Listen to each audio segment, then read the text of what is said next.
여러분, 주님의 사랑은 놀랍습니다. 아멘입니까? 네. 우리 교회 그 네팔에서 이렇게 이쪽에 우리 한국에 이렇게 뭐죠? 비자, 일 비자를 얻어가지고 오신 두 분이 있더라고요. 형제분은 이말이라고 하시는 분이고 자매는 상기타라고 하시는 분입니다. 근데 그 이말이라는 분을 이렇게 만나서 얘기를 해봤더니 그분이 네팔어도 잘하고 영어도 정말 잘하더라고요. 그리고 그 네팔의 5성급 해탈의 총 지배인이었더라고요. 정말 그 양복을 입고 그 사무실에서 탁 있는 거 보시니까 진짜 멋있더라고요. 호텔도 너무너무 좋은 호텔이고. 그런데 여기 사무총공회 협력업체가 지금 뭐라고 있죠? 치부를 하고 있어요. 그래서 왜 이렇게 힘든 일을 하시냐 거기에 그랬더니 거기서 그 총지배인으로 받는 급여에 비해서 여기서 급여가 너무너무 많대요. 그래서 여기 와서 일을 한다고 그러더라고요. 그런데 왜 그분 얘기를 하냐면 그분이 예배드리는 그 모습을 찬양할 때 그 모습이 성도들이 다 알더라고요. 여기 앞에 계신 분은 모를까? 소문이 났더라. 얼마나 뜨겁게 예배를 드리는지. 그래서 이제 그분은 직장에서 그러는데요. 이렇게 막 잔업이 있고 일이 있으면 뭐 이렇게 반장인가? 그분이 굉장히 프레셔를 주는가 봐요. 압력을. 주일날 일하라고. 근데 이분은 어쩌냐면 나는 무조건 주일날 하나님 교회 가서 예배 드려야 된다. 별 돈을 가지고 유혹을 하고 협박을 해도 절대로 나는 주일을 범하지 않겠다. 예배를 드린다. 그러더라고요. 근데 무슨 얘기를 하려고 하냐면 그분 예배 드리는 모습들을 우리 교인들이 다 알아요. 오늘 저와 여러분이 오늘뿐만 아니라 여러분이 어떻게 하나님을 섬기고 하나님을 예배하는지 정말 이 예배의 자리에 어떤 마음을 가지고 진짜 하나님을 경외함으로 은혜를 사모하며 여러분 정말 그 예배를 드리는지 형식적인지 종교적인지 다 아실까요? 모를까요? 사람도 아는데 하나님 몰라요? 하나님 다 아십니다. 정말 생각 같은 이 예배 가운데 정말 하나님의 임재 가운데 납작 엎드리고 싶어 그 예수 그리스도의 이름을 마음껏 노래하고 찬양하고 싶거든요. 그러지 않나요? 뭔가 하나님의 임재 앞에 사로잡히고 싶지요. 은혜에 붙들리고 싶지요. 그런 마음 되어 예배를 드릴 수 있기를 바랍니다. 그런데 사실은요, 성경 보면 내가 토해야 되겠다. 구역질이 난다. 오늘 정말 우리 교회 우리 성도들의 모습을 보면서 어떤 분은 눈물을 흘리면서 하나님이 고마울지도 있겠지만 어떤 분들은 구역질이 날 정도로 차라리 성전의 문을 닫아버렸으면 좋겠다. 정말 하나님 앞에 예배를 드리면서 하나님의 뭔가 임재, 은혜 안에 정말 하나님이 최고로 기뻐 받으시는 게 예배해야 하는 자를 찾잖아요. 신령과 진정으로. 근데 그런 자들이 그 하나님 찾으시는 예배하는 사람 그 한 사람이 없는 것 같은 거예요. 찬양할 때도 막 눈물이 나는 거예요. 정말 우리가 예배가 삶이 되고 삶이 예배될 수 있기를 축원합니다. 아멘. 네. 그런데 참 보면 교회에 우리 성도들 특히 우리 이제 신앙생활 오래 하신 분들 특히 이제 우리 목회자나 사역자나 장로님, 권사님들 그 신앙생활을 성도들이 다 보고 있거든요. 근데 성도들이 뭘 배울까? 너무 교회가 취미생활 하는 것처럼 자기 마음대로 온 것 같아요. 하고 싶으면 하고 안 하고 싶으면 안 해버리고. 이게 교회일까요? 이건 교회가 아닐 겁니다. 여러분 정말 하나님 앞에 바른 경외감으로 신앙생활 하시는 은혜가 있기를 축원합니다. 아멘. 예.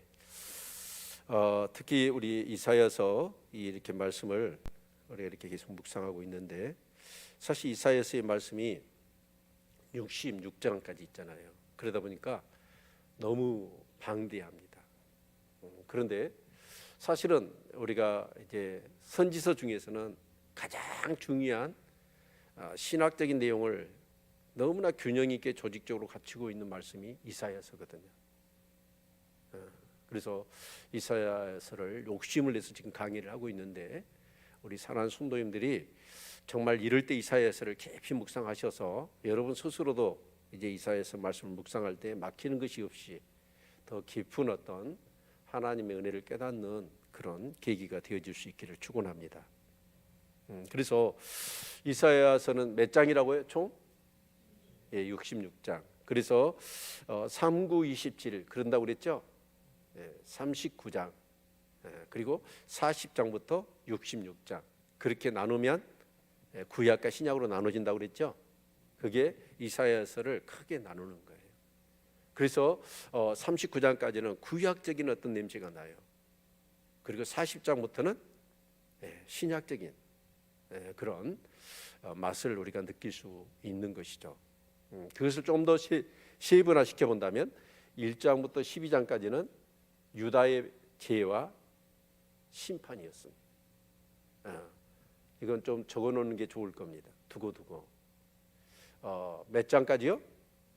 12장까지는 유다의 죄와 그 심판에 대해서 다루고 있고, 13장부터 23장까지는 유다 주변에 있는 나라들에 대한 죄와 심판에 대해서 다루고 있습니다. 그리고 24장부터 27장까지는 이사야의 종말론입니다. 이사야의 종말론. 그리고 28절부터 39절 9장까지는 이제 어떤 내용이냐면, 자, 그들의 죄와 심판에 대해서 전부 다 말씀을 하시고 종말론이 있단 말이에요. 자, 그러면 이제 결국은 그들이 자, 세상을 의지할 거냐 하나님을 의지할 거냐, 그 선택에 달려 있다라는 것이죠. 당연히 죄에 대해서 심판이 있고 종말이 온다면 여러분, 우리는 누구를 의지해야 될까요? 하나님을 의지해야 되지요. 그런데 이스라엘 백성들이 어떻습니까? 하나님은 보이지 않잖아요. 그러나 세상 열왕과 그런 나라들은 정말 그런 성들이 굳건하고, 여러분 그런 막 힘과 물리적인 어떤 것들을 가지고 있으면 그것은 눈에 보이잖아요. 피부적으로 와닿잖아요. 그래서 보이지 않는 하나님은 버려버리고 보이는 세상을 선택하고 의지해 버리는 것이죠. 그래서 결국은 이제 유다가 어떻게 되죠? 멸망을 당하고 포로로 끌려갑니다. 그래서 이제 우리가 이 앞주까지 살펴봤던 40장부터 48장까지는 이제 회복에 대한 내용이에요. 누구를 통해서? 페르시아의 고레스를 통해서 바벨론에 포로된 그들을 어떻게 하는가요? 구원하고 예루살렘 땅으로 돌려보낸다는 것, 그것을 지금까지 우리가 살펴보았죠. 아멘. 자, 그러면 오늘 이제 49장부터 57장까지는 뭐냐면 신학적인 내용. 그래서 바로 메시아를 보내셔요. 메시아를 보내셔서 그들을 구원한다. 죄와 사단의 권세로부터 그 택한 백성들을 구원하신다라고 하는 내용이 이제 오늘 49장부터 57장까지 살펴볼 내용입니다. 그리고 58장부터 66장까지는 예수 그리스도를 통해서 그 택한 백성들이 받을 복에 대해서 말씀을 하고 있습니다. 그런데 이제 이런 내용들을 보면 특히 이제 이사야서가 기록될 그 시기가 언제라고요? BC 700년 전이에요. 그러니까 지금으로부터 몇 년 전이죠? 지금 2000 몇 년이에요? 23년이니까 2700, 800년 전입니다.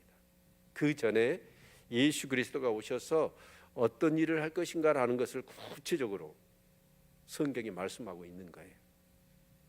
그래서 주님의 그 사랑은 놀랍고 놀랍다는 말이 뭔 말이에요? 이게 즉흥적으로 그냥 우리를 사랑하고 우리를 구원하신 얘기가 아니고, 이 구원은 어떤 거예요?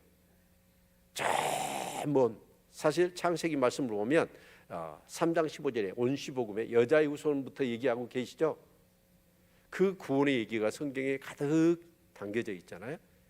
그러니까 저와 여러분이 예수 그리스도를 통해서 우리를 구원하신다는 이 계획은 어째요? 그냥 순간적으로 만드는 얘기가 아니라 하나님이 이 성경에, 예, 여러분 우리가 타락한 그때부터 하나님이 계획을 세우신 거예요. 놀랍죠? 그래서 놀라운 거예요, 사실은.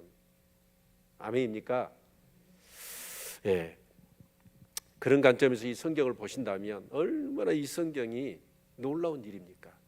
세상에 어떤 책이 정말 그 몇천 년 전에 기록되어서 그 일들이 그대로 이루어지겠습니까? 세상에 그런 책은 없어요. 오직 성경만 그렇습니다. 그래서 우리가 성경을 믿는 거예요. 그리고 성경을 통해서 하나님을 믿는 거지요. 그리고 그렇게 믿을 때 믿음의 역사가 일어납니다.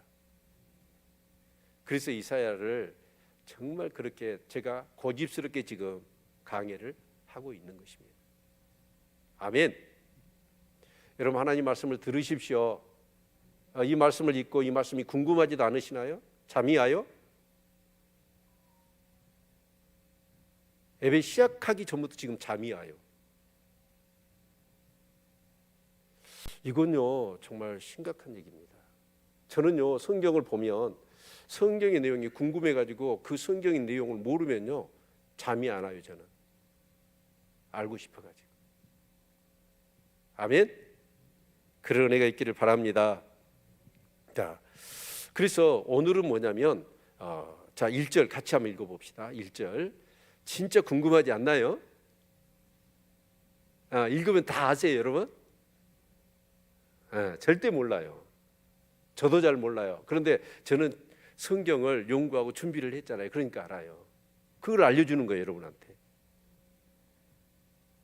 얼마나 좋아요. 그러니까 저는 여러분에게 뭐예요? 민수기 보니까 뭐라고 그러던가요? 저는 여러분에게 선물. 뭐라고요? 선물이라고. 그리고 여러분은 저한테 뭐예요? 선물이죠. 아멘. 예. 자, 1절 같이 한번 읽어봅시다. 시작. 섬들아 나를 들으라. 온방 백성들아 귀를 기울이라. 여호와께서 내가 태에서 나옴으로부터 나를 부르셨고 내가 어미 복중에서 나옴으로부터 내 이름을 말씀하셨으니. 여기서 국어 문제, 수능 국어 문제 1번. 여기서 나는 누굴까요?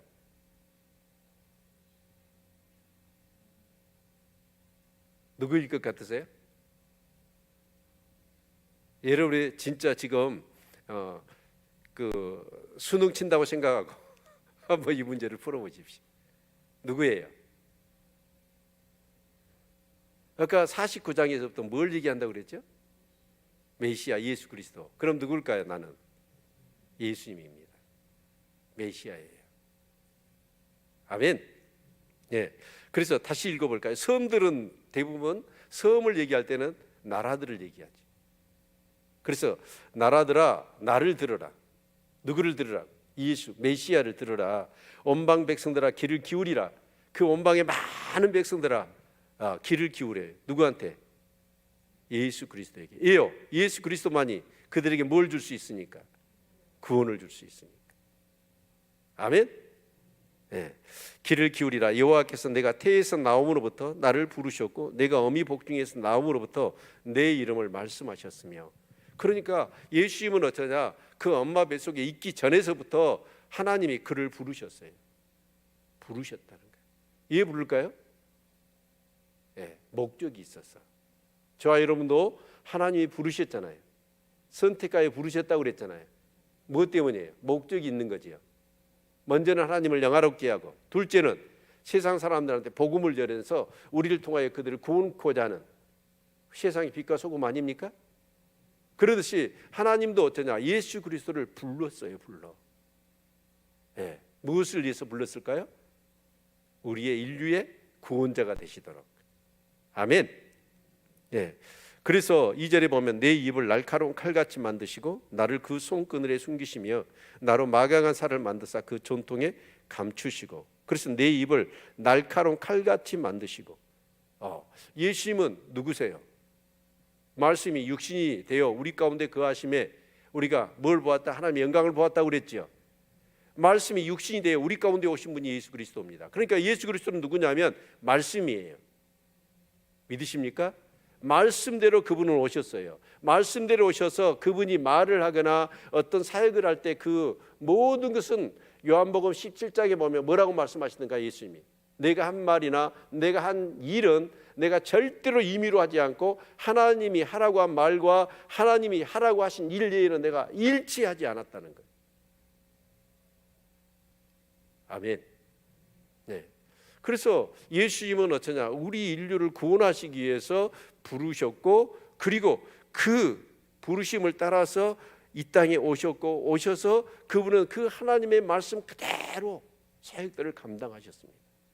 그래서 그 하나님의 말씀을 그대로 전하신 거잖아요. 그렇죠? 그래서 그 말씀은 어째요? 히브리서 4장 12절의 말씀에 뭐라고 하고 있습니까? 하나님의 말씀은 살아있잖아요. 좌우의 날선 어떤 검보다도 예리하다고 그랬지요. 그래서 영과 혼과 간절과 골수를 찔러 쪼개기까지 할 뿐만 아니라 우리의 마음과 생각까지도 감찰하십니다. 그래서 예수님은 오셔서 이제 공생의 사역을 시작하시잖아요. 시작하실 때 어쩌습니까? 많은 사람들이 마음을 꿰뚫어 보고 계시잖아요.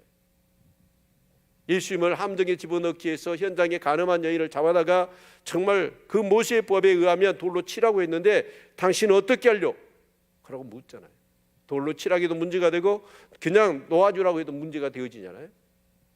그때 그들의 마음을 다 주님이 읽어버리시잖아요. 그리고 하시는 말씀이 뭐예요? 너희 중에 죄 없는 자가 돌로 치라. 그 말씀 앞에 그 누구도 정말 항거할 수가 없었지요. 그리고 다 돌을 놓고 어째요? 그냥 가버리잖아요. 요한계시록 19장에 보면 마지막 때 예수님의 그 사자 입에서 뭐가 나오냐면 여러분 칼이 나와요. 칼이. 그 칼로 뭐 하냐면 바로 심판을 해요. 근데 그 칼이 뭘까요? 말씀이에요.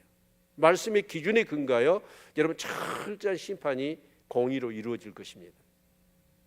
그래서 그 하나님의 말씀은 어쩌냐? 살아있어요. 운동력이 있어요. 그래서 진짜 그 말씀은 어쩌냐면 우리의 모든 것을 다 그냥 실질로 쪼개버립니다. 정말 하나님의 말씀 앞에 두려워 떠는 저와 여러분이 되시기를 축원합니다. 아멘. 그래서 저는 그래요. 정말 그 하루 1시간 말씀을 묵상하고 기도하는 거, 이것이 나는 우리 교인들이 철저히 지켰으면 좋겠어요. 그래서 새벽에 우리 매일 성경을 묵상하잖아요. 그럼 그 말씀을 붙들고 그 말씀을 가지고 1시간 동안 기도하는 거예요. 그러면 여러분 그 말씀이 어떻습니까? 어제 오늘 제사장의 그런 기업과 레인의 기업에 대한 내용 11조 얘기 아닙니까? 그러면 그 말씀을 통해서 여러분 계속해서 나를 이렇게 병원에 가면 뭐가 있어요? 엑스레이가 있고 또 MRI가 있잖아요. MRI는 단층 촬영이잖아요. 그래서 우리 머리끝부터 발끝까지 쭉 가잖아요. 그럼 여러분 그 MRI가 어떻게요? 수만 장을 찍어버린다고.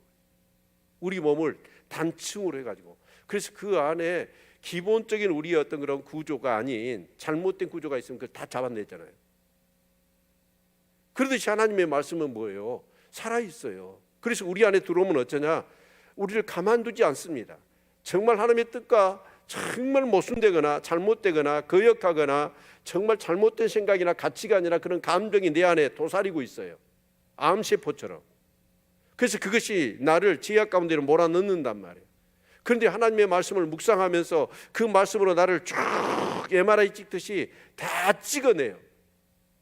그래서 샅샅이 내 내면을, 내 영과 혼과 내 육체의 영역 속에 깃들어져 있는 정말 악한 죄와 그 죄에 대한 영향들을 다 그 말씀을 통해서 보게 되는 거죠. 그리고 그것을 어떻게 하는 거예요? 보였으면 제거해야 될 거 아니에요? 아멘. 그런데 정말 우리 이렇게 예수 믿는 사람들이 어쩌냐면 이렇게 교회는 다녀요. 신앙생활을 해요. 기도도 하고 그래요. 그런데 여전히 세상에서 살아갈 때는 어쩌냐? 사람들을 대할 때는 뭐냐? 내가 죽은 게 아니라 나로 모든 것을 생각하고 판단하고 행동해 버리더라.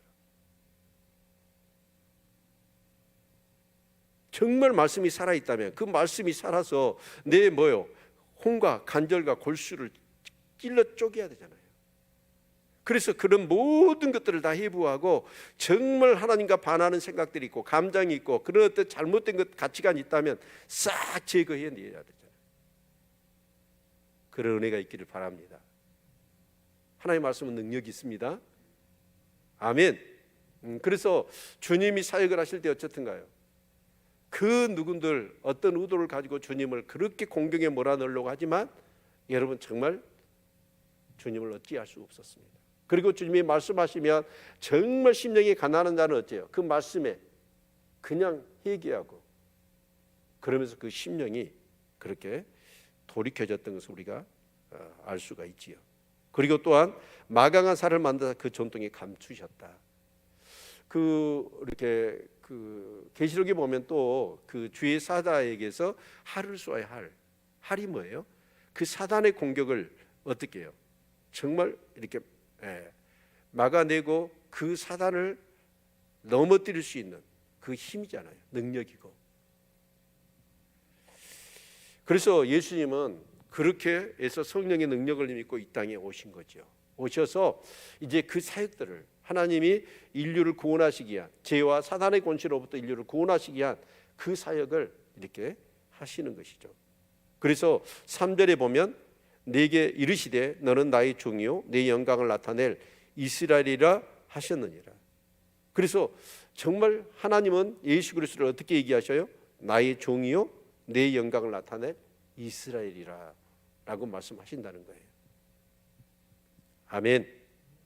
그래서 종은 어찌해야 돼요? 종은 자기 생각대로 하는 게 아니에요. 주인의 뜻대로, 주인의 계획대로 모든 것을 하는 것이죠. 그래서 주님은 어쩌습니까? 죽기까지 복종하시죠.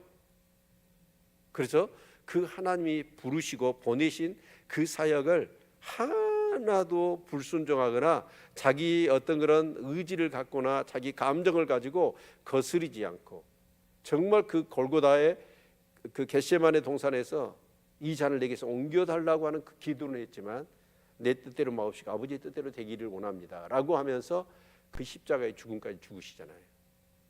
그렇죠? 네. 그래서 이제 4절 보면 4절 같이 한번 읽어볼까요? 시작. 그러나 나는 말하기를 내가 헛되이 수고하였으며 무익히 공연히 내 힘을 다하였다 하였도다.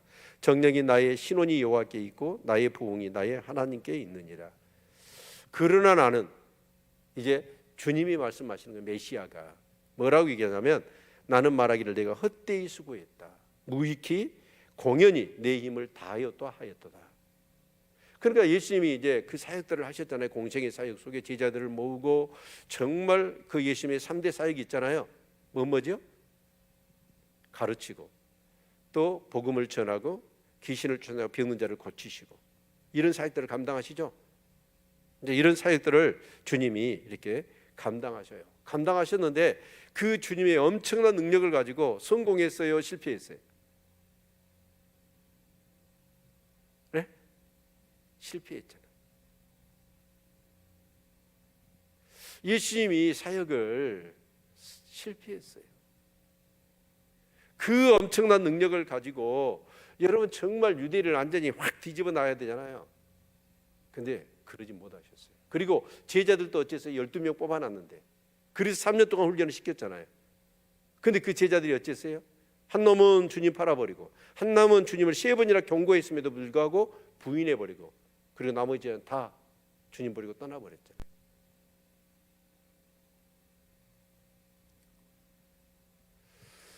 그리고 몇 사람의 여인들, 뭐 아리마대 사람 요셉이나 우리가 성경에 알고 있는 니고데모나 그런 뭔가 숨겨진 제자들도 있었지만 극히 소수였습니다. 그래서 예수님은 어쩌냐? 본인이 그렇게 말씀하셔요. 내가 말하기를 내가 헛되이 수고하였으며 무익히 공연히 내 힘을 다하였다. 그러면서 하시는 말씀이 정령이 나의 신원이 여호와께 있고 나의 보응이 나의 하나님께 있느니라. 나의 신원이 누구한테 있다? 신원이라는 게 뭐예요? 나에 대한 평가, 판단이 하나님께 있고 나의 보응이 뭐예요? 뭐 싹, 대가, 뭐 보수, 이제 그런 개념이죠. 그래서 내가 그렇게 수고한 것에 대한 그 하나님의 어떻게 보면 그 뭐랄까요?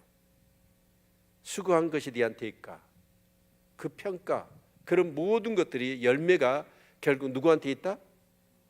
하나님께 있다. 우리는 그렇습니다. 이렇게 신앙생활을 알고 삶을 살아갈 때 누구를 의식해요? 하나님을 의식해요? 사람을 의식해요? 사람을 많이 의식하잖아요. 근데 주님은요, 사람을 의식하지 않았습니다. 오직 하나님이 보내셨고 그 부름을 받아왔기 때문에 그 주님의 관점은 어디에 있어요? 하나님의 관점. 거기에 뒀어요. 그렇죠? 주님이 만약에 사람의 관점을 가지고 했다고 한다면 어떻게 될까요? 구름대처럼 주님을 쫓아다녔잖아요. 그런데 주님이 어째요? 그들을 향해서 뭐라고 그러십니까? 너희들이 나를 쫓는 것은 무엇 때문이다? 정말 복음을 듣고 회개해서 그 값진 그런 복음을 발견했기 때문이 아니라 단지 떡을 먹고 배부른 까닭에 그 목적 때문에 나를 쫓는 것이다. 그래서 주님은 어떻습니까? 그 군중들을 피해 다녔어요. 그래서 하나님이 뭔가 택한 사람, 정말 심령이 하나님이 택한 받은 사람, 그 사람들을 어떻게 보면 타겟처럼 해가지고 소수를 그렇게 가르치고 섬겼던 것이죠. 저와 여러분도 그럴 수 있기를 바랍니다. 사람 보지 말고 세상의 가치와 기준을 따라 여러분 그렇게 하지 마시고 오직 하나님을 바라볼 수 있기를 바랍니다. 그래서 내가 정말 어떤 큰 업적이나 큰 성공을 거두지 못했다 할지라도 하나님이 보실 때 그 작은 일에 충성한 자, 그것을 하나님이 내게 주신 너무나 귀한 달란트로 여기고 감사하며 그렇게 성실하게 충성스럽게 섬기시는 저와 여러분이 될 수 있기를 축원합니다. 제가 이렇게 말씀을 몇 주 전에 2주 전인가 드린 줄로 압니다. CTS 제가 영화를 보고 그 프로그램에 농촌 목사 전원 일기인가 그 CTS 하더라고요. 그런데 그걸 제가 이렇게 농촌 목회자들, 근데 진짜 강원도의 그 목사님 부부가 이제 부임을 해서 간 거예요. 근데 그 교회와 사택을 봤더니 이 사모님이 3일 동안을 혼절을 해버리더라고요. 사택이 완전히 쓰러지고 거기에 벌레와 쥐들이 들끓고 그 쥐들을 잡아먹으려고 뱀들이 막 출현을 해요. 그곳에 살아야 된다고 생각하니까 사모님이 3일간의 식음을 전폐하고 그냥 그렇게. 근데 이제 그 사모님이 기도하니까 하나님이 그 말씀을 주셔요. 말씀을 주셔서 이것이 내 사역기라 생각하고 이제 목사님 사모님이 그 교회와 사택을 보수를 해요. 그러면서 거기서 이제 목회를 하시는데 정말 그 목사님은 정말 그 젊은 나이에 사모님도 참 도시 가서 멋지게 목회를 하고 싶었겠지요. 그런데 그 시골에 교인이 없어요. 그래서 그 마을마다 다녀요. 그 할머니 할아버지들을 가시 있게 돕는 거예요. 떡을 쪄서 드리고 음식을 해서 그리고 간식거리 갖다 드리고 또 어디가 아프면 그 아픈 것에 따르는 약들을 갖다가 계속해서 그 할머니들을 섬기시더라고요. 그런데 어느 집에 갔더니 그 할머니가 곧 돌아가시게 돼 있는 거예요. 그래서 보니까 소변이 멈추질 않아. 아마 염증이 가득 찼던가 봐요. 그래서 곧 죽어갑니다. 그래서 이제 급하게 병원 모시고 가서 이렇게 해서 그분이 살아났어. 근데 이제 그 할머니가 정말 생명의 은인이잖아요, 목사님이. 은인이어서 결국은 이제 그 목사님이 가장 기뻐하는 일이 내가 교회 나가는 거구나. 교회를 나갔단 말이에요. 그래서 열심히 교회를 다니고 이제 이렇게 배우고, 그래서 이제 목사님이 신앙 고백을 하게 하고 그리고 세례를 드렸어요, 할머니에게. 그래서 이제 신앙생활을 하시다가 이분이 치매가 들었네. 치매가 들었는데 그래서 이제 요양원에 입원을 한 거예요. 그래서 목사님 사모님 신방을 갔는데 이 할머니가 어째요? 목사님 몰라봐 버려요. 기억나시죠? 보셨나요? 보지는 않았어요? 그래서 이 목사님이 기가 막힌 거예요. 자기가 부임해가지고 열심히 해서 자기 첫 열매 세례 준 사람, 그 할머니가 첫 번째거든요.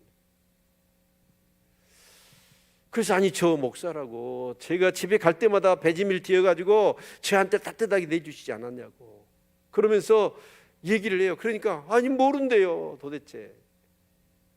아니 할머니 예수를 믿고 진짜 신앙 고백을 하고 그래서 세례까지 받았다고. 그러니까 아니요 나 예수 몰라, 나 산신성긴 사람이요, 그래 버리는 거예요.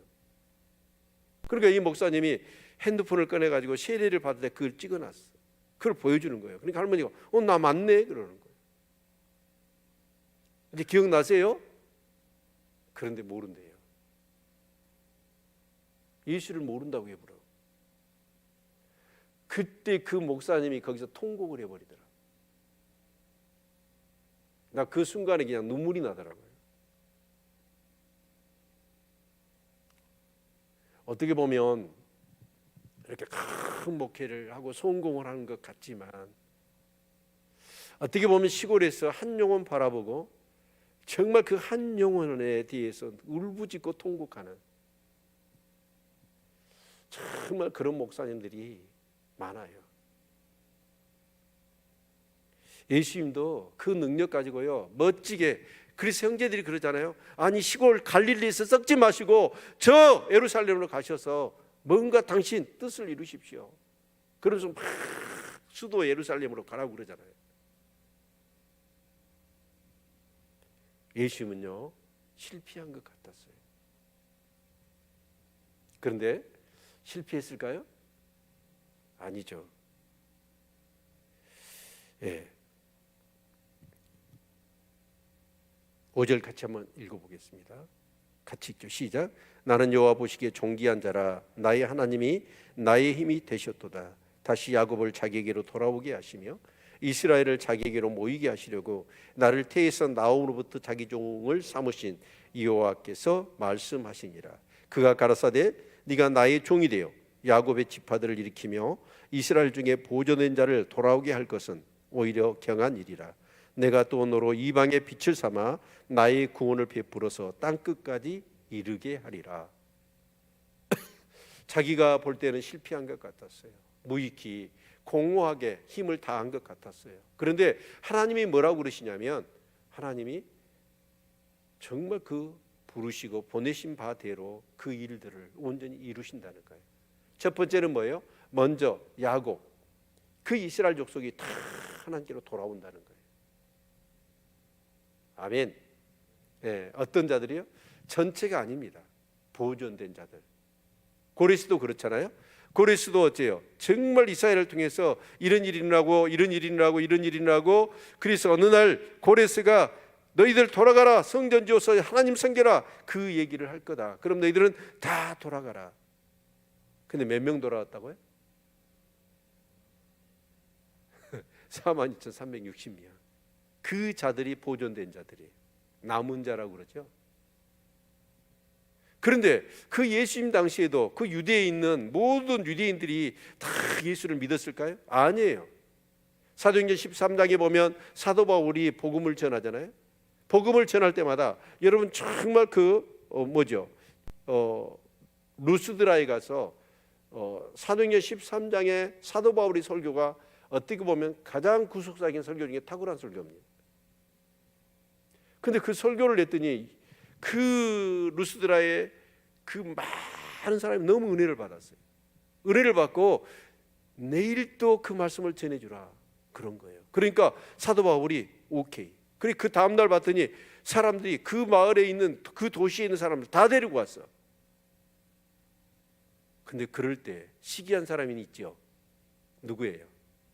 유대인들이었어요. 이방 사람들은 어쩌냐, 복음을 받았는데 유대인들이. 그래서 예수님 당시에도 어째요? 유대인들이 받아들여요? 진짜 믿음을 칭찬받은 사람이 누구예요? 유대인이에요, 이방인이에요? 이방인들이. 그런데 그 야곱을, 보존된 야곱, 택한 그 유다 백성들 중에서 택한 자 소수였습니다. 근데 그들을 12명의 제자와 여인들 몇 명, 그래서 예수님이 여러분 정말 그 부활하시고 승천하셨을 때 몇 명이 모였어요? 500명이잖아요. 전체 유대 인구 중에서 어떻게 보면 그렇게 보존되어서 하나님께로 돌아온 자들이 누구였냐면 몇 명이었냐면 많지가 않았습니다. 근데 그들이 결국은 이제 우리가 에레미야서 33장에 보면 새 언약에 대해서 말씀하고 계시죠? 새 언약. 그래서 새 언약을 보내주면 새 언약은 뭐예요? 성령이 임하신다는 거예요. 여호와의 신이 임하면 그 신이 그들의 마음 가운데 이 복음의 비밀을 깨닫게 하시는 거예요. 그렇죠? 그래서 이 제자들이 다 도망가고 흩어져 버렸는데 부활하신 주님이 그들을 만나가지고 이제 갈릴리 해변에서 만나시잖아요. 만나서 뭐라고 그랬어요? 예루살렘에 가서 약속항식을 기다려라. 그래서 그 사람들 120명이 마가의 다락방에 모여서 간절히 기도합니다. 기도할 때 어째요? 불의같이 갈라지는 것이 바람 소리 같은 것이 임하면서 성령이 그들을 덮쳐버린 거죠. 그때 그들은 어째요? 막 방언을 하면서 정말 하나님의 복음의 계시를 깨닫기 시작합니다. 그러면서 두려움이 사라지고, 그러면서 이 베드로가 가서 복음을 전하자 여러분 3,000명이 5,000명이 회개하는 역사들이 일어나잖아요. 아멘. 그 자들이 누구냐면 하나님께로 돌아온 자들이에요. 그러니까 고레스가 어땠냐면 그 바벨론에 포로된 자들을 어디로 돌려보냈죠? 예루살렘으로 돌려보냈잖아요. 그런데 예수님은 어떤 사역이냐면 그냥 예루살렘으로 돌려보낸 게 아니라 하나님께로 돌려보낸, 그냥 예루살렘으로 간 사람이 아니라 하나님께로 그 마음이 돌아서게 하는 그 일을 위해서 하나님께서 예수 그리스도에게 그 칼 같은 그런 능력을 주신 것이죠. 말씀을 주신 거죠. 아멘. 여러분 어떠세요? 제가 바람이 났어요. 바람이. 사모님 나르고 다른 여자가 좋아가지고 바람이 났네요. 큰일 났죠. 네. 근데 하나님께서 계속 아무도 몰라요. 저만 알아. 바람 피고 있는 거예요. 근데 목사가요, 진짜 제대로 된 목사 같으면 어쩔까요? 하나님 가만둘까요? 안 둘까요? 가만두지 않지. 그래서 계속해서 하나님께서 책망을 하시는 거예요. 네. 책망을 하니까 어째요? 네. 누구에게 돌아가야 될까요? 네? 집으로 돌아가야 될까요? 사모님에게로 돌아가야 될까요? 네. 사모님에게로 돌아가야 되겠죠. 집으로 돌아가는 게 아니라 내가 집만 들어가면 안 돼. 그리고 그 여자하고 계속 만나면 될까 안 될까요? 이건 아니죠. 진짜 내 잘못을 회개하고 그 여자하고는 싹 정리를 하고 어째요? 사모님에게로 가야지요. 하나님께로 돌아간단 말이 그 말이에요. 많은 선지자들은 예루살렘으로 돌아가라. 근데 사실은 예루살렘으로 돌아간다는 게 누구에게 돌아간다는 거예요? 하나님께로 돌아간다는 거예요. 그래서 그 고레스를 통하여 바벨론에서 42,360명이 돌아왔어요. 돌아왔는데 그들이 이루었던 그게 어째요? 나중에 결국 예수님 당시에 유대 사회가 그 모양이잖아요. 집으로는 돌아갔지만 하나님께 돌아서지 않았어. 그런데 예수님이 오시면 그 예수님의 그 십자가의 구속과 그 부활과 그리고 성령이 임하심으로 성령이 역사하시니까 사람들이 어떠냐? 진심으로 회개하는 거예요. 그리고 누구에게 돌아가요? 여호와께로 돌아가는 거예요. 여러분 성령 충만하시기를 바랍니다. 늘 성령의 충만함을, 성령을 소멸하지 말라고 그랬잖아요. 그래서 항상 우리가 11조도 마찬가지잖아요. 11조가 뭐예요? 그냥 하라고 해서 하는 11조 의미가 없습니다. 그냥 여러분 아까운 돈만 하나님 앞에 그냥 바치는 거예요. 정말 11조를 이해해야 되는지, 11조에 담겨져 있는 그 신앙의 의미가 무엇인지 여러분 그걸 알고 11조를 해야 그게 여러분 이 땅에서의 복뿐만 아니라 저 영원한 하나님 나라의 신령한 복을 얻게 되는 것이죠. 아멘입니까? 여러분 그래서 결국은 이제 예수님은 어쩌냐? 그 보존된 야곱의 족속들을 돌이켜요. 그런데 그들을 통하여 여러분 그렇게 돌이키는 일은 경한 일이래요. 경한 일이란 말이 뭔 말이에요? 가벼운 일이다. 더 무거운 일, 더 중요한 일, 더 큰 일이 있다는 거예요. 그렇죠? 그 큰 일이 뭐예요? 이방을 돌아오게 하는 거예요. 아멘. 그래서 여러분 로마서에 보면 사도 바울이 고민을 하잖아요. 예, 그 유대인들이 다른 이방 민족은 말씀도 없고요, 정말 택하지도 않았고요, 그런 여러 가지 8가지의 특별한 유대인만의 그런 축복받은 특권이 있었어요. 그런데 복음을 전하면 그들은 오히려 복음을 거부해버립니다. 그래서 예수님을 죽이잖아요. 그런데 자기가 복음을 전하면 이방인들은 어쩌냐? 막 복음을 받아들이는 거예요. 그래서 정말 사도 바울이 하나님께 기도를 해요. 아니 도대체 이렇습니까? 그때 뭐라고 그러시죠? 이 유대인들이 나중에 이방인들에게 복음이 가서 그 복음을 통한 이방인들이 복을 받아요. 은혜를 받아요. 정말 그것을 보면서 이제 유대인들이 나중에 식이 나서 그들도 받아들인다는 거예요. 아멘. 예. 그래서 결국은 뭐냐? 이 복음이 이방인들은 버리잖아요. 예수님 십자가에 죽였잖아요. 근데 그 복음이 그 몇몇, 특히 사도 바울 같은 그런 어떤 제자들과 몇몇 하나님께로 진정으로 돌이킴을 받은 사람들이 그 하나님의 은혜와 복을 경험하고 나서 그 복음을 전합니다. 어디까지? 땅끝까지. 자, 6절 다시 한번 그런 마음으로 읽어보죠. 시작. 그가 가로되 네가 나의 종이 되어 야곱의 지파들을 일으키며 이스라엘 중에 보존된 자를 돌아오게 할 것은 오히려 경한 일이라.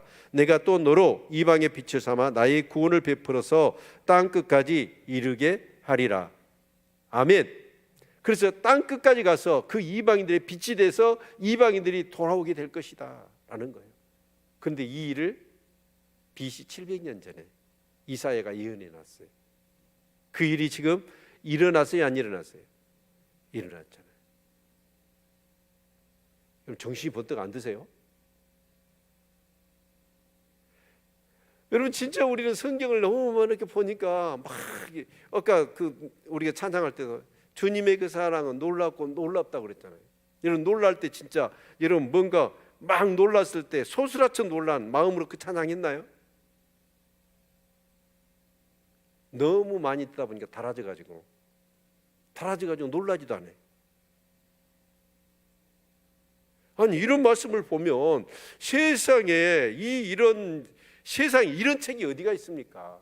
앞으로 될 일을 몇천 년 전에 얘기를 해놨는데 여러분 그 일들이 착착착착 이루어졌어요. 엄청난 거 아니에요? 아멘? 네. 그 말씀 들을 때 눈 뜨세요. 제발 눈 뜨고 들으세요.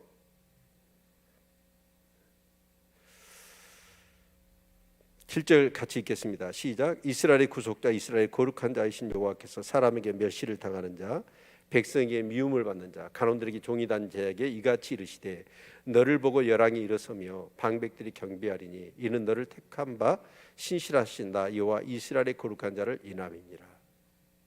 그래서 예수님이 그 이제 복음의 사역들을 통해서 이방까지 복음이 증거되잖아요. 이방에 증거되니까 그 간원들 높은 열왕들이 어째요? 그 예수 이름 앞에 무릎을 꿇고 경배하게 되더라. 우리가 로마 제국을 보면 콘스탄 대제 이후로 이제 이 로마의 국교가 기독교가 되잖아요. 그러면서 여러분 그 황제를 즉위를 할 때 그 황제가 신앙 고백을 하면 세례를 안 줘요. 세례를 안 주면 어째요? 왕이 올라설 수가 없어요. 그 정도로 이 예수 그리스도의 복음은 절대적인 것이 되어버립니다. 그런데 그렇게 되어질 수 있었던 것이 무엇 때문이냐면 바로 예수 그리스도의 사역 때문이라는 거예요. 믿으십니까? 네, 그래서 우리 빌립보서 2장 6절부터 11절 같이 한번 읽어보겠습니다.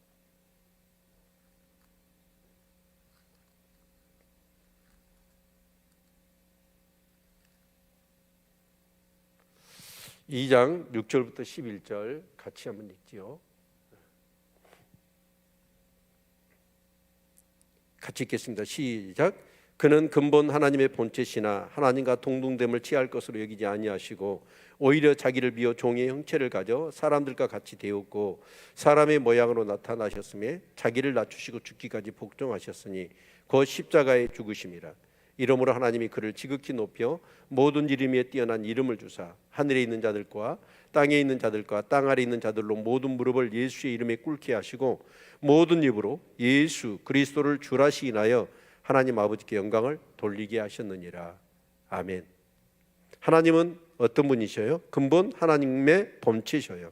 그리고 하나님과 동등하신 분입니다. 그런데 그렇게 본체나 동등함으로 여기지 아니하시고 자기를 비워버려요. 그리고 종의 형체를 가져 사람과 같이 되셔 이 땅에 오셨습니다. 그리고 사람의 모양으로 나타나셨죠. 그리고 죽기까지 복종하신 거예요. 그 부르심, 보내심, 그것이 근거예요. 그래서 예수님은 십자가에 죽으십니다. 그런데 그 십자가에 죽으신 예수 그리스도를 누가 높이셔요? 하나님 높여주십니다. 아멘. 그래서 그 이름 지극히 높여 모든 이름 위에 뛰어난 이름. 여러분 예수 그리스도의 이름이 왜 모든 이름 위에 뛰어난 이름일까요?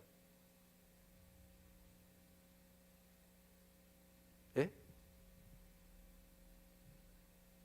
제가 5가지 되신 분은 내가 10만 원짜리 내가 식사 대접을 하겠습니다. 왜 예수 그리스도의 이름이 모든 이름에 뛰어난 이름인가? 예? 아니 그렇게 지금까지 우리가 배웠잖아요. 그 이름을 사용하고 있잖아요. 그 이름으로 어떤 일이 여러분에게 일어나는지 모르십니까?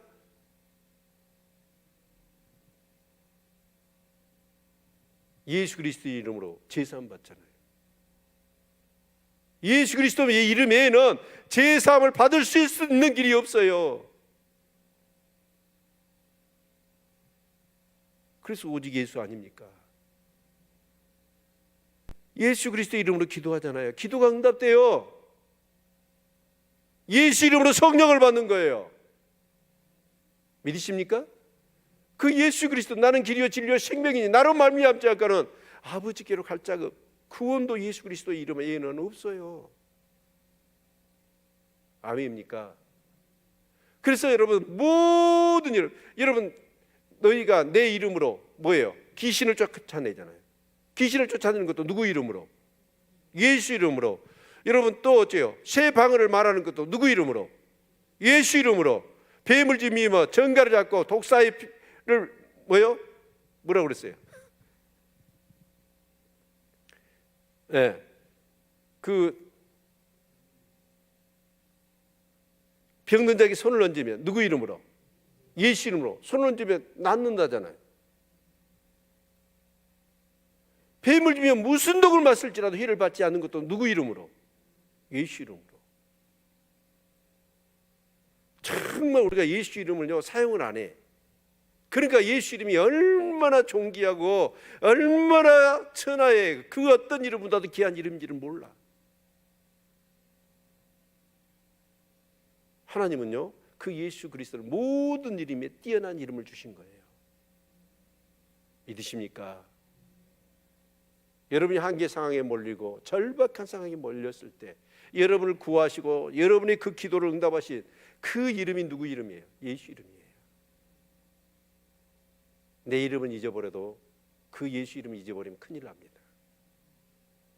아멘입니까?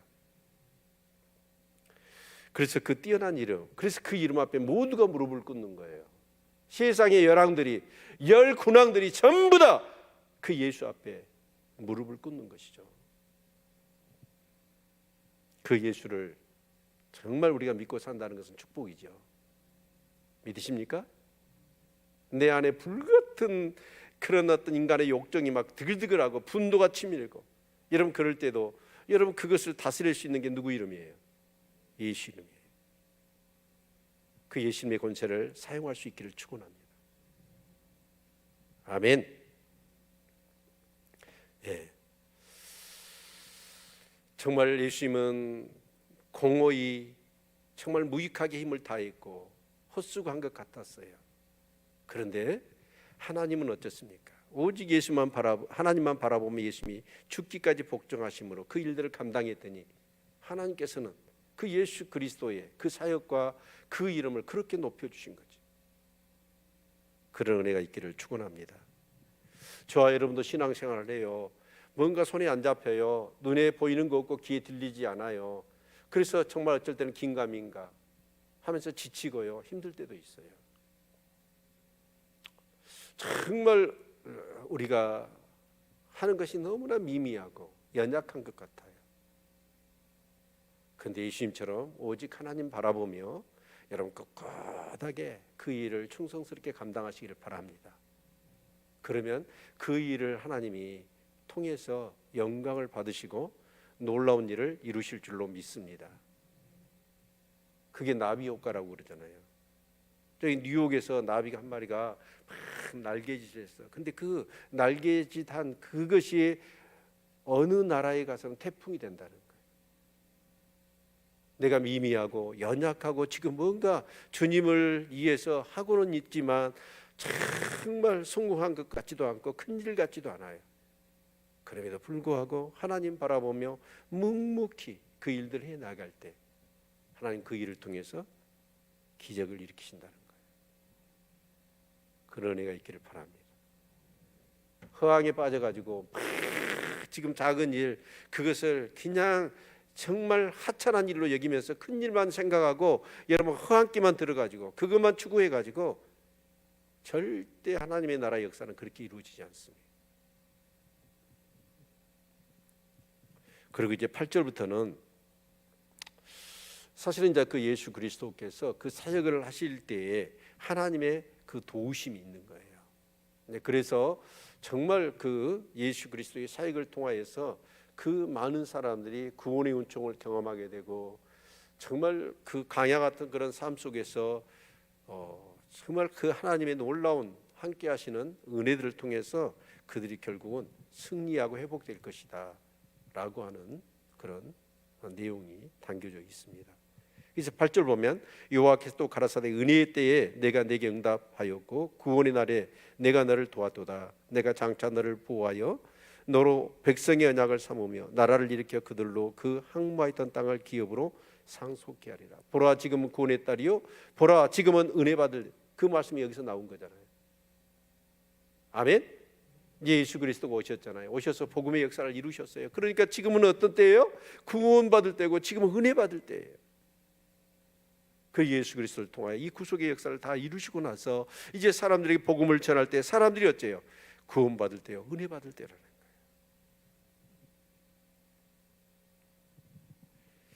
그래서 9절도 보면 내가 잡히는 자에게 이르기를 나오라 하며 흑암에 있는 자에게 나타나리라 하리라. 그들이 길에서 먹겠고 모든 자산에도 그들의 풀밭에 있을 것이냐. 누가복음 4장 18절, 이사야서 61장 1절 보니까 오직 성령이 너에게 임하셨으니 그 성령이 가난한 자에게 복음을 전하고 내게 성령으로 기름을 부으시고 포로된 자의 자유를 눈먼 자에게 다시 보게 함을. 이 말씀이 있잖아요. 아멘입니까? 그래서 그 예수 그리스도를 통하여서 그 흑암에 갇혀 있고 지혜의 권세, 사단의 권세 아래 죽어가는 그 수많은 영혼들이 그 예수 그리스도를 통하여 어쩌게요? 전부 다 생명의 빛으로 나오고 회복될 것이라는 거예요. 아멘. 그들이 줄이거나 목마르지 아니할 것이며 더위와 볕이 그들을 상하지 아니하리니 이는 그들을 긍휼히 여기는 자가 그들을 이끌되 샘물 근원으로 인도할 것임이니라. 예수님 목자잖아요. 목자는 뭘 해야 돼요? 양들을 끌고 다니면서 정확하게 샘 근원을 찾아내야 돼요. 그러니까 강야에 가면 베두인 족속이 있거든요. 그 베두인 족속들은 보면 그 강야에서 생활을 해요. 기가 막힙니다. 그 사람들은 물길을 찾아내요. 도사들이에요, 도사들. 그래서 그 강야에서 다 사람들은 죽어요. 그런데 이 베두인 족속들은 기가 막히게 물길을 찾아내서 자기 양들을 어때요? 생근원으로 이끌어가는 거예요. 여러분, 그분이 저와 여러분이 섬기시는 예수 그리스도입니다. 강야 같은 세상 가운데 우리가 정말 살아가 정말 목이 말라 정말 우리가 죽어가잖아요. 그런데 그 주님이 내게로 와서 마시라고 그러잖아요. 네가 주는 물은 다시 목마르지만 내가 주는 물은 다시는 네가 목마르지 아니할 것이다. 그 물을, 생수의 물을, 생수 같은 은혜를 예수님을 통해서 공급 받으셨나요? 받으셨습니까?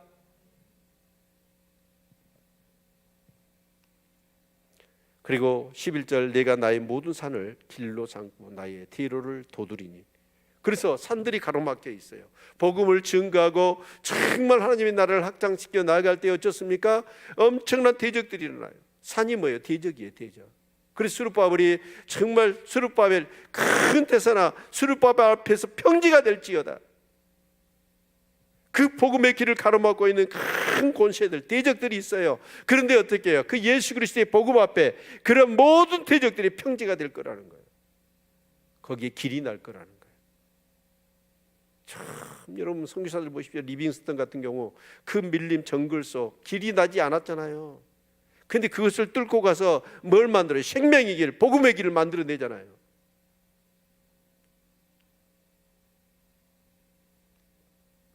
그래서 혹자는 온방에서 혹자는 북방과 서방에서 혹자는 시님 땅에서 오리라. 그래서 서방 팔방에서 많은 사람들이 주께로 돌아온다는 거예요. 이것을 우리가 경험했습니다. 저와 여러분도 마찬가지잖아요.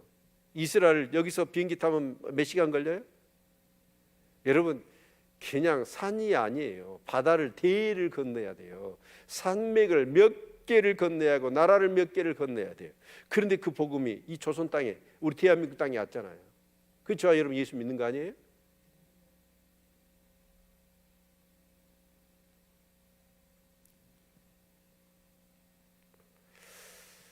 그 13절 같이 읽겠습니다. 시작. 하늘이여 노리하라 땅이여 기뻐하라 산들이여 즐거이 노리하라 여호와가 그 백성을 이루하였은즉 그 고난 당한 자를 긍휼히 여길 것임이니라. 하늘이여 노리하라 땅이여 기뻐하라. 땅이라는 게 뭐냐면 에리치 그런 뜻인데 나라를 얘기해요. 나라들아 기뻐해라. 그리고 산들이여 즐거이 노리하라 여호와가 그 백성을 이루하였은즉 그 고난 당한 자를 긍휼히 여길 것입니다. 지하 사망의 권세 아래 그 흑암의 권세 아래 짓눌려 살아가는 수많은 영혼들이 정말 생명의 빛, 은혜의 생수, 정말 구원의 은총, 회복의 은총을 그들이 경험하며 그래서 긍휼히 여김을 받고 위로를 받고 은혜를 받을 거라는 거예요. 아멘. 참 놀라운 일은 이것을 BC 700년 경에 이사야 선지자가 거울 보듯이 아니 손바닥 보듯이 앞으로 일어날 일들을 이렇게 기록해 놨어요. 예수 그리스도가 오시면 먼저는 유대인들 중에 보존자들이 하나님께로 돌아올 거다. 그리고 그들이 이방의 빛이 되어서 땅 끝까지 가서 복음을 전할 것이다.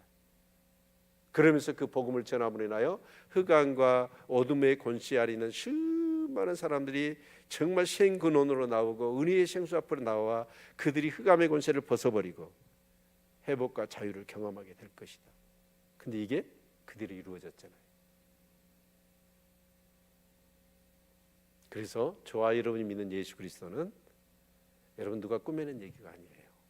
역사 가운데 그대로 하나님의 예언이 성취된 거예요. 바로 예수 그리스도.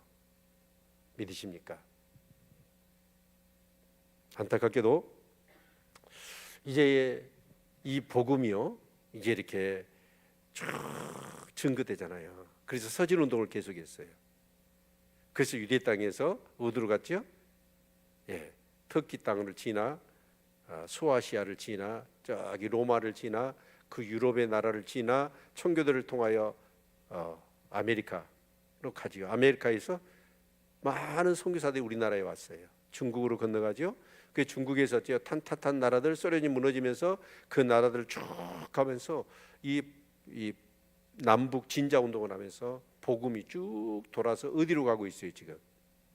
땅끝이 어디라고 그래요? 예루살렘이잖아요. 유대 땅은 아직도 하나님을 안 믿어요. 예수를 안 믿어요.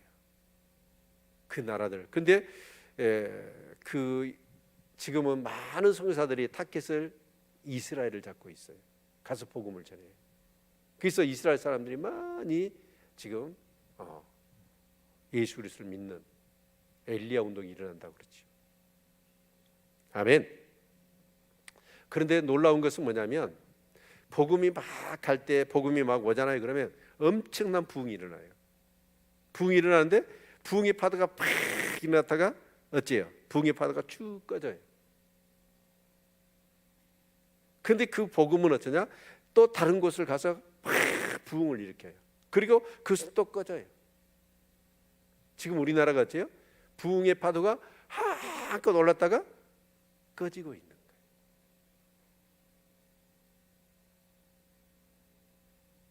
그럼 다른 사람 꺼진다고 나도 꺼지면 되겠어요? 그 사람은 택함 받은 사람 아닙니다. 구원받은 사람 아니에요. 아무리 꺼지고 사람들이 다 주님을 모른다고 하고 부인하고 교회를 떠나더라도 진짜 구원받은 사람은 어째요? 남아있어요. 바벨론에 포로로 끌려갔잖아요. 그런데 그 말씀들을 쭉 하셨는데 자, 고레스가 이렇게 할 거다. 그런 다음에 돌아가라. 돌아온 사람 몇 명? 아마 100번 이상 들을 겁니다. 이사야 끝날 때까지 42,360명밖에 안 돼요. 그래서 이브리서는 말해요. 세상에 휩쓸려 떠내려가지 않으라. 세상에 휩쓸려 떠내려가지 않기를 축원합니다. 은혜에 붙들려 사시기를 축원합니다.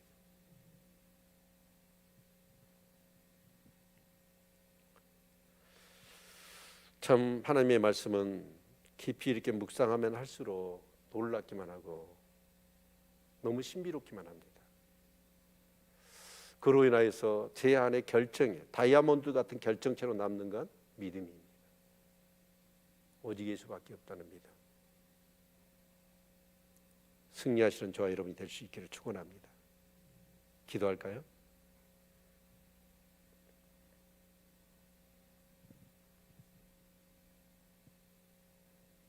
오늘 어떤 말씀을 들었습니까? 오늘 본문의 말씀을 통해서 정말 여러분의 심령 가운데 주시는 레마의 음성은 뭡니까? 평생의 마음에 새기고 이 말씀 붙들고 살아야 되겠다라고 하시는 주의 음성은 무엇입니까?